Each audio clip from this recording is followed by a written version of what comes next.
Oke, sahabat Car Free Day TV, halo, apa kabar? Sekarang perjumpaan kita berada di PTPN 8 Gunung Mas, Puncak Bogor. Suasana sejuk. Nah, kebetulan kami di kesempatan yang berbahagia ini, kami berada di PTPN 8 Gunung Mas untuk bersama-sama mengenal tentang fungsi dari teh itu sendiri. Nah, nama tehnya itu Walini.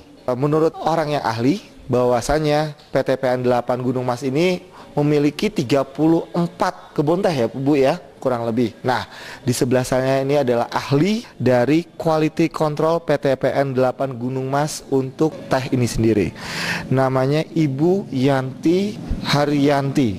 Oke, selamat sore Ibu, apa kabar? Baik. Waduh, Ibu makin sehat ya Ibu. Apakah minum teh terus Bu? Tentunya. Tentunya Ibu ya. Cinta teh. Teh ya Bu ya. Dari tahun berapa Ibu suka teh?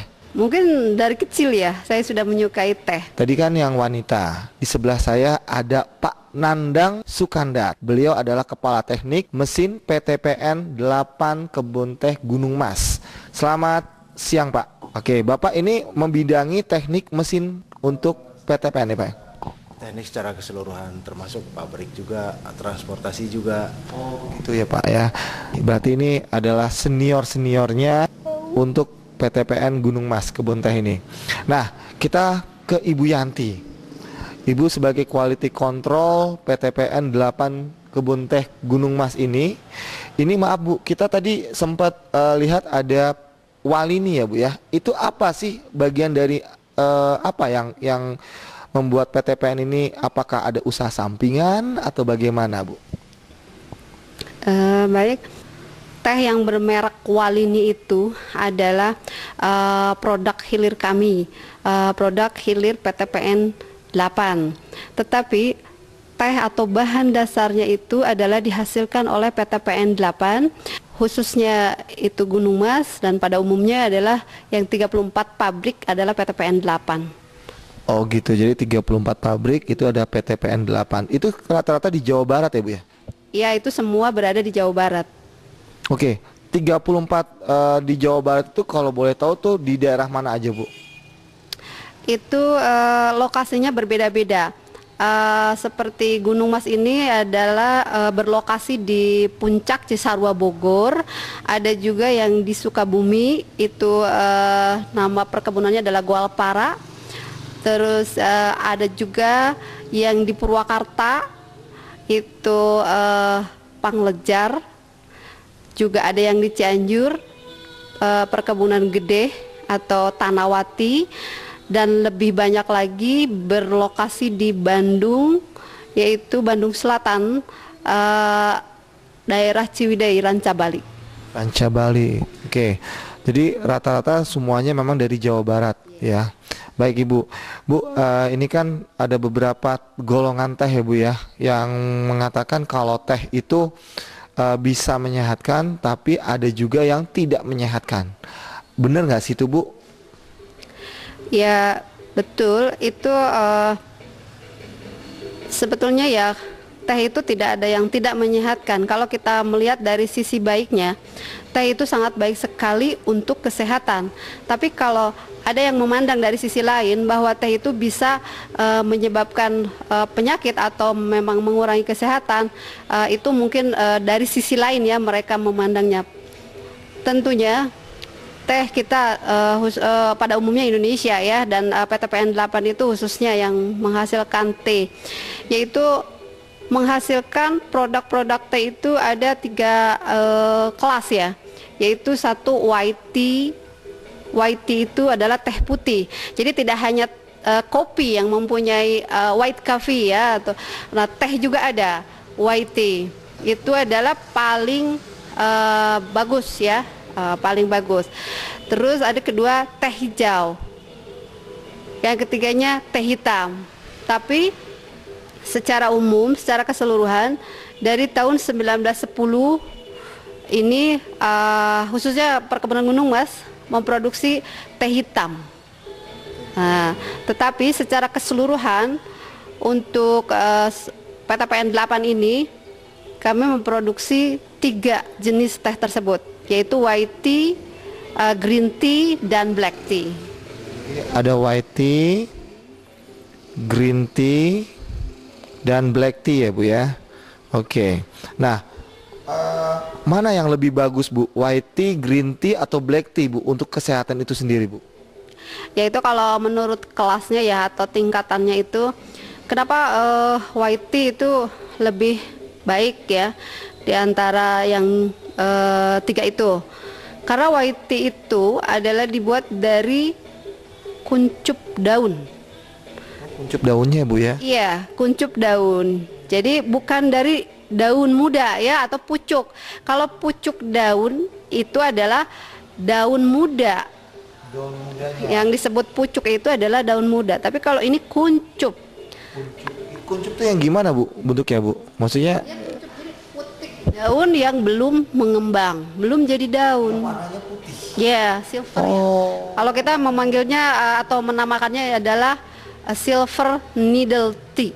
Oke. Kemudian Bu, kalau green tea-nya itu sendiri? Green tea-nya itu sendiri dibuat dari pucuk daun. Jadi ya, jadi daun teh atau pucuk teh yang sangat muda. Oh, pucuk daun yang sangat muda. Oh, bukan pucuk daun yang paling atas, bukan? Ya kalau pucuk pasti yang paling atas dong. Di bawah. Bukan paling muda ya Bu ya. Iya.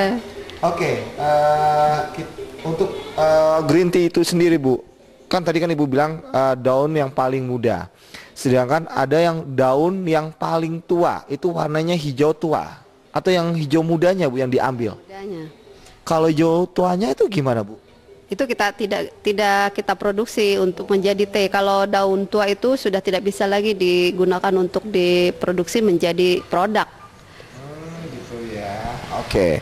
Nah, kalau black tea-nya itu apa yang diambil Bu, black tea-nya Bu?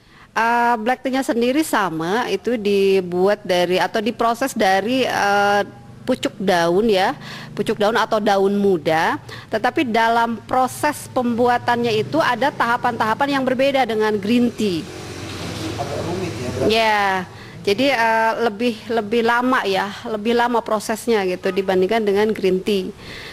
Kenapa seperti itu? Karena memang ada perubahan karakter dari segi warna, rasa juga, dan itu sudah berkurangnya kadar daripada zat antioksidannya. Oh, jadi ini daur ulang yang paling diulang-ulang dan ulang lagi, di mana black tea ini ada tahap terakhirnya atau bagaimana kan? Oh, itu sangat salah ya. Salah ya Pak? Sangat salah banget. Salah. Tidak daur ulang. Ini produk jadi ini tidak didaur ulang. Maksudnya Ini ada proses berbeda-beda cara memprosesnya. prosesnya beda-beda. Iya. Oke. Maksudnya gimana Bu prosesnya tuh Bu? Jadi begini, untuk teh hijau ya tidak sama proses pembuatannya dengan teh hitam. Ya, jadi teh hijau tersendiri cara prosesnya. Ada teknik-teknik pembuatannya juga ya. Teh hitam pun sama. Hanya kalau dalam membuat teh hitam itu ada perubahan karakter. Jadi ada tahapan proses yang bisa membuat berubahnya dari teh hijau menjadi teh hitam. Nah, itu dinamakan proses oksidasi. Ya, oksidasi enzimatis ya. Proses dari white tea tadi dengan green tea kemudian black tea itu yang paling sulit tuh yang black tea-nya? Bukan paling sulit ya. Sebetulnya tidak ya, hanya lebih lama saja waktunya ya. Berapa lama sih Bu kalau boleh tahu? Bisa 1 hari ya. 1 hari. Nah, untuk yang white tea-nya itu berapa lama? Untuk white tea-nya pun sama, hanya justru lebih sulit untuk white tea. Ya, lebih sulit karena kita harus mempertahankan bahwa itu jangan sampai teroksidasi. Ya, jangan sampai teroksidasi dan jangan sampai zat antioksidannya itu dia berubah. Oke. Nah, Ibu kan sebagai quality control Ibu, apa sih yang membuat kita ini teh ini bagus nih dijual di pasaran atau pantaslah untuk dirasakan oleh masyarakat? Apa yang membuat enaknya itu teh itu sendiri bisa dirasakan oleh kita di masyarakat?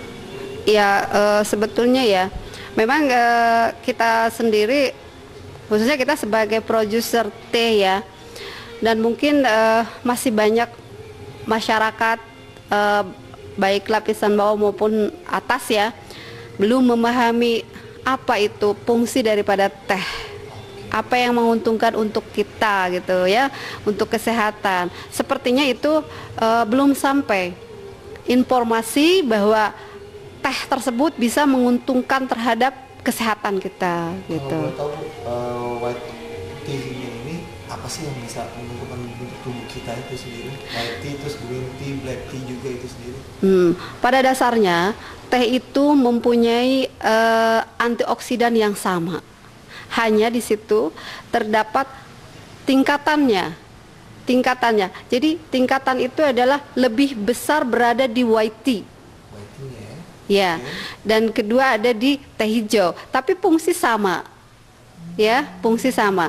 Hanya kalau yang kadarnya lebih tinggi, mungkin dia akan lebih cepat memproses penyembuhan, misalnya ya. Kalau kita berasumsi bahwa ini untuk pengobatan, misalnya gitu. Nah, kalau untuk yang teh hijau juga sama fungsinya seperti itu, hanya kadarnya lebih di bawah sedikit. Kalau untuk teh hitam itu kadar antioksidannya lebih rendah karena itu bisa dikonsumsi oleh anak-anak atau bisa dikonsumsi setiap saat, setiap waktu. Jadi yang di pasaran itu adalah black tea, teh hitam. Oke. Wah, gimana sahabat Car Free Day TV? Oke kan, tadi keterangannya. Nah, kita akan berpindah ke Bapak Nandang selaku kepala teknik. Nah, Pak, boleh tahu nggak nih Pak, tingkat kesulitan Pak dari kebun teh masuk ke pabrik ini apa sih Pak yang mendapat yang pengalaman Bapak untuk tingkat kesulitannya Pak? Sebetulnya kalau dilihat dari kesulitannya nggak ada sih, selama mungkin hanya apa infrastruktur jalan ya, karena memang kebun teh ini kan rata-rata jolok gitu ya, tepatnya agak menjolok ke dalam. Selama infrastruktur kita baik, itu tidak ada hambatan sama sekali untuk masuk ke pabrik, karena memang teh ini waktunya juga kan dari kebun ke pabrik itu tidak boleh terlalu lama gitu. Karena sudah sampai pabrik juga kan teh ini dilayukan lagi, ada proses pelayuan. Jadi kalau misalkan terlalu lama di lapangan itu tehnya nanti sudah layu sendiri gitu. Ya, jadi proses pelayuannya, kalau proses pelayuan di pabrik itu sendiri membutuhkan waktu sekitar 14 sampai 16 jam untuk pelayuan. Itu dari pucuk basah, istilahnya pucuk basah gitu. Pelayuan itu dari alam, dari sinar matahari, atau kan padahal di sini kan daerahnya dingin ya Pak ya, dataran tinggi. Itu apa ya? Apakah nanti dibantu oleh alat khusus dari pabrik itu sendiri Pak? Itu untuk proses pelayuan sendiri, kalau memang cuaca udara luar cukup panas, itu bisa dengan udara segar. Kalau memang cuaca lagi musim hujan atau memang kurang mendukung untuk proses pelayuan, itu dibantu juga dengan mesin pemanas. Ya, heater dryer gitu. Dryer. Oke. Jadi tadi sahabat Car Free Day TV, Pak Nandang sudah menceritakan sedikitnya tentang tingkat kesulitan di mana dari kebun teh menuju ke pabrik itu makan waktu ya, mungkin pelayuannya ya Pak ya kurang lebih. Jadi jangan sampai terlalu lama di lapangan gitu. Biasanya tuh yang pemetik teh itu biasanya tuh berapa banyak ibu-ibu yang menjadi pemetik teh itu sendiri untuk sekali produksi? Itu Ya kapasitasnya base skillnya aja 50 kilo. 50 kilo Bu. 5 sampai 50 lah. Kuat juga ya ibu-ibu itu ya. Terus jadi kalau Bapak itu lebih condong koordinasi di lapangannya ya, ke teknisnya. Nah, Pak, tadi Ibu sudah menceritakan tentang mutu per mutu, white tea, green tea, dan black tea. Nah, apakah ada pengetahuan khusus dari pemetik teh itu sendiri ini kamu pembagian tugas lah ibaratnya. Kamu ke white tea, terus kamu ke green tea, kamu ke black tea atau bagaimana? Hanya semuanya diratakan. Untuk ya udah kamu yang penting kamu dapat pucuk terus kemudian ininya apa namanya yang putihnya tadi Bu? Misalnya Bu? Kuncup daunnya. Sebetulnya proses black tea-nya sendiri ada dua jenis, ada proses ortodok, istilahnya ortodok ya kalau di pabrik teh. Ada proses sistem ortodok, ada juga CTC. Nah kebetulan pabrik ini pabrik CTC. Jadi CTC itu singkatan dari mesinnya ya, crushing, tearing,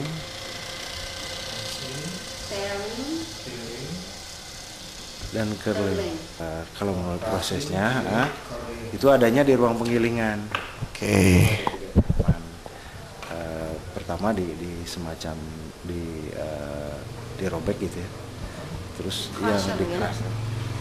Terus di situ ada pembentukan juga di cutter yang terakhir itu langsung dibentuk.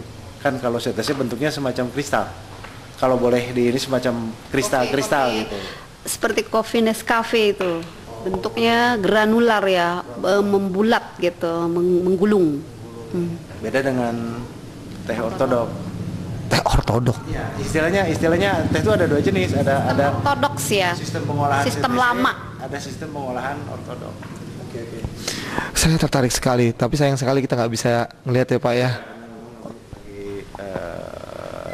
Op dulu karena ada sistem sekarang tuh ada optimalisasi proses gitu ya. Oke, sekali produksi itu berapa banyak sih Pak yang petik? Tadi kan metik kan tadi berapa Pak kalau nggak salah? Itu kapasitasnya berkisar di 45 sampai 50 kilo lah per orang, basicnya segitu ya. Kalau memang adanya di bagian lapangan sebetulnya itu. Basic dan kapasitas kami itu 35 ton ya Kalau paling. untuk pabrik ini kebetulan itu berkisar di 25 sampai 30 ton. Kalau produk kita lagi maksimal. Iya. Baik. Ton basah ya? Ton Basah. Ton kering?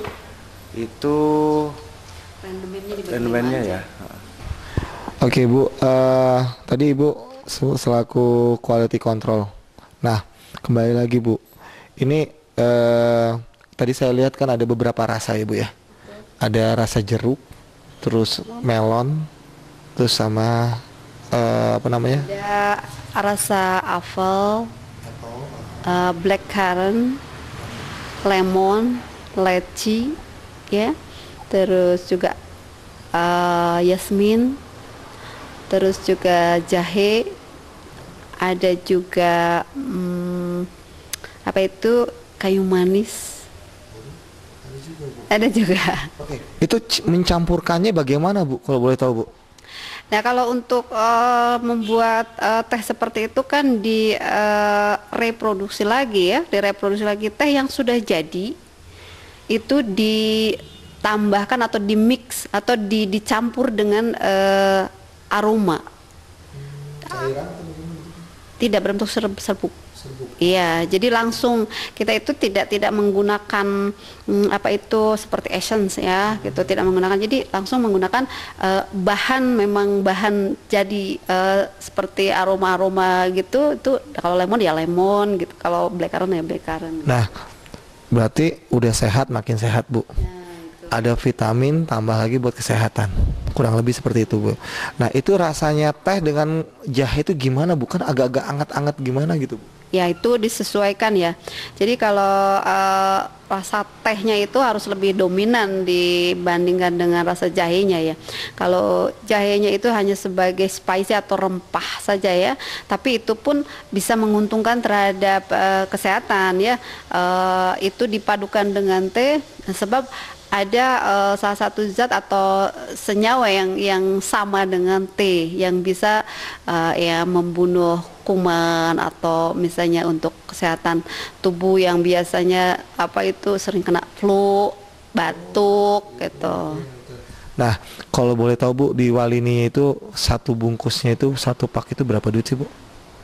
Kalau di Walini itu macam-macam ya, macam Sebagai rasa itu kisaran itu 10 sampai 12.000. Iya. Itu yang kotak ya, Bu ya? Iya.